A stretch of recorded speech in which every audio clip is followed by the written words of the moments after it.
খেতে আলাদাই রাজ করছি।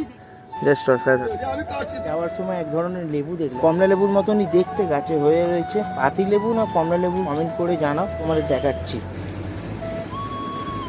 আর এইটা তো মনে হচ্ছে পাতি লেবু, কিন্তু এই লেবুগুলো দেখে কি মনে হচ্ছে বলো, লেবুগুলো দেখে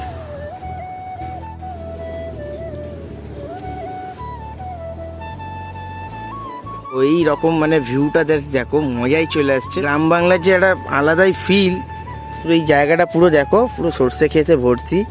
আর এখানে অনেক রকমের গাছ আছে, যেখানে অর্ধেক গাছ আমি চিনতে পারছি না, কোপের ভয়ও আছে। আমি জাস্ট রিস্ক নিয়ে ভিডিওটা করতে নেমেছি, আমি জানি না সর্ষে খেতে সাপ টাপ থাকে কিনা। জাস্ট দেখো কি সুন্দর ফুল হয়ে রয়েছে। এখানে আমি এক ধরনের লঙ্কা দেখলাম, পুরো স্ট্রবেরির মতন ছোট ছোট ছোট ছোট চেরি ফলের মতো লঙ্কা, মানে একটু অন্য ধরনের, জাস্ট দেখতে একটু অন্য ধরনের লঙ্কাটা।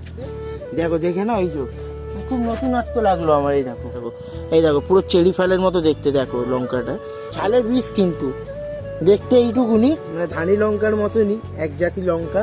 সিম তো বাজারে হতে দেখেছি, কিন্তু গাছ কখনো দেখিনি, গাছে হয়ে থাকতে কখনো দেখিনি। সুন্দর সিম ঝুলছে দেখো, জাস্ট অসাধারণ লাগে দেখতে, জাস্ট অসাধারণ লাগে। কিন্তু টাটকা টাটকা সিম হয়ে রয়েছে, যারা সবজি খাবে না তারাও খাবে, আর যারা গ্রামগঞ্জে থাকো তারা তো সবই জানো, সবজির মর্মটা